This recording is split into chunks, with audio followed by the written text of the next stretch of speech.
Pra você aí que tá entrando nessa fase tão peculiar que é a menopausa, começou a ter calorão, vagina seca, não quer saber do namoro com o marido, mas que não pode ou não quer fazer a reposição hormonal, nós criamos um e-book, é só clicar no link aqui abaixo, desmistificando esse conteúdo e trazendo opções mais naturais para você ter qualidade de vida nessa fase.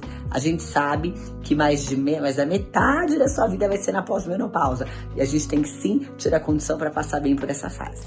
Olá, meu nome é Patrícia Bretz, eu sou médica ginecologista e hoje eu vim falar para vocês sobre a importância de um cuidado específico na saúde das mulheres da pós-menopausa. Então a gente está sempre acostumado a tratar o infarto, a tratar a demência, a tratar as consequências de uma fratura por osteoporose, mas fato é que quanto antes nós iniciarmos o cuidado voltado para o envelhecimento saudável, menor os custos de saúde pública e o ônus para a saúde de muitas mulheres que acabam até morrendo em detrimento a um cuidado não diferenciado nessa fase de envelhecimento e de senescência. O que a gente sabe? Que a partir dos 35 anos os hormônios começam a declinar e a menopausa, a média de idade aqui no Brasil é em torno de 51 anos. Mais de 4 a 10 anos antes, os hormônios já começam a ter um declínio, o que nós chamamos de janela de oportunidade, onde seria então a melhor fase para nós começarmos as intervenções específicas do cuidado da menopausa. Então, se eu for avaliar no contexto geral,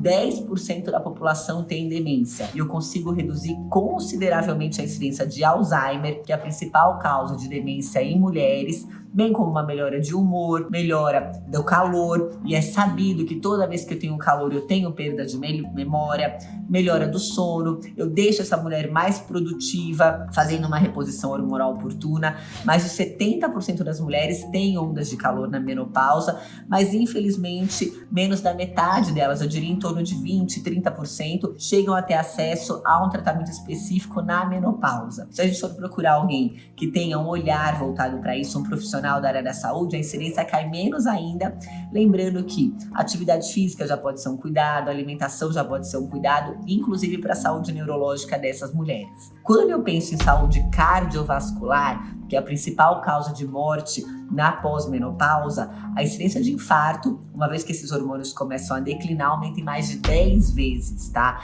Isso também seria um óbito evitável. E por que aumenta tanto a incidência de infarto na pós-menopausa? Isso ocorre porque existe um declínio do estrogênio, que é o principal hormônio que protege o coração da mulher. E toda vez que eu tenho um declínio de estrogênio, eu fico mais vulnerável a formar placas de aterosclerose, lesão endotelial e, consequentemente, aí as doenças cardiovasculares como o AVC, o infarto, trombose e consequências aí no geral que podem repercutir até no óbito precoce das mulheres que não são tratadas adequadamente. Uma outra coisa que ninguém dá atenção é a saúde óssea das mulheres na pós-menopausa. Uma em cada 3 mulheres tem fratura por osteoporose depois dos 50 anos e a gente sabe que quando você tem uma fratura de fêmur, você pode ter até 80% de sequela permanente e 20% de óbito. E isso, minha gente, infelizmente também é uma doença que poderia ser evitada e tratada com condições adequadas de tratamentos voltados para isso, reposição de cálcio, o tratamento da osteoporose e a própria reposição hormonal. Os cânceres também são mais prevalentes nas mulheres, principalmente na pós-menopausa. Quando eu falo sobre câncer de mama,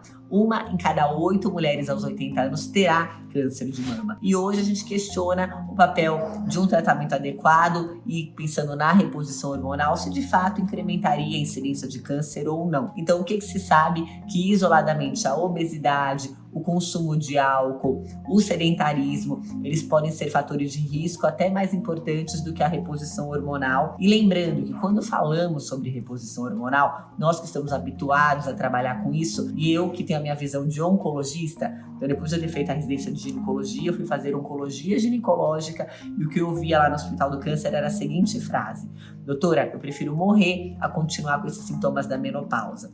Se a menopausa de uma forma espontânea, que vem vindo paulatinamente já é sofrida, imagina as mulheres que foram castradas cirurgicamente, e é um olhar aí de atenção especial às mulheres que sofreram menopausa cirúrgica ou que têm menopausa precoce, que costumam ter complicações maiores em decorrência da menopausa. Então você fazer um tratamento individualizado, como eu costumo abordar nas redes sociais, para quem pode, respeitando as reais contraindicações, para quem merece, que entende que o cuidado da menopausa e nós como responsáveis pela saúde da mulher, quem está atrelado aí a talvez pacientes com baixo nível socioeconômico, nós temos sim o dever de olhar para essa mulher com um olhar especial, um olhar de cuidado, e não mais aquela mulher que depois dos 50 está esperando a morte, mas uma pessoa que pode ser economicamente ativa, que muitas vezes faz uma transição de carreira, que volta a estudar, que ressignifica o seu contexto sexual, e também isso previne muitas vezes de depressão ou de sedentarismo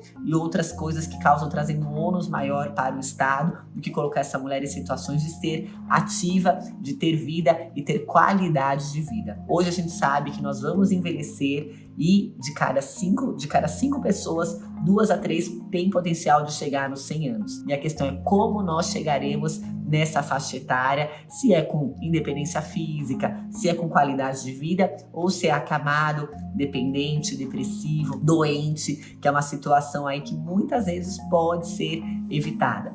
Então, pensando em menopausa, muitas das vezes as mulheres existe um preconceito em relação ao tratamento ideal e elas peregrinam. Eu atendo numa cidade do interior e muitas mulheres vêm de longe, de outros estados, de outras cidades e correm atrás de um atendimento específico. E nós devemos sim ser um centro formador, tá? Capacitar os profissionais de saúde a cuidar. E quando eu falo de profissionais de saúde, eu não falo só de médicos, não. Eu falo de nutricionista, fisioterapeuta, educador físico, psicólogos, porque a tendência é esse envelhecimento da população. Nós observamos que nos últimos 10 anos houve um incremento de mais de 6 vezes da população idosa e então faz-se mandatório as políticas de saúde pública voltadas para essa faixa etária. E a gente sabe que muitas das vezes a pílula não vai repor o que é necessário para essa paciente, o acesso que ela tem à atividade física, a métodos preventivos e a um grupo específico da terceira idade.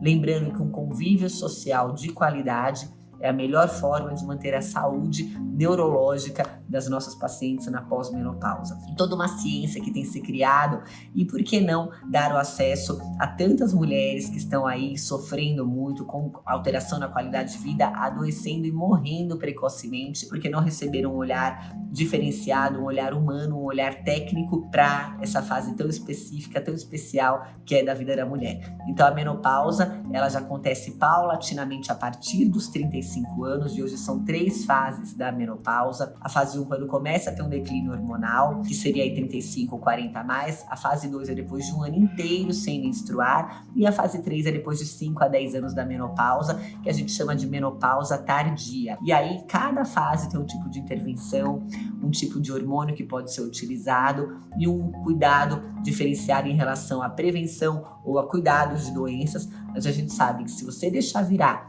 uma doença cardiovascular, uma demência e uma osteoporose, muitas vezes houve uma falha do profissional ao longo desse processo. Espero que esse vídeo tenha sido útil. Eu me coloco à disposição.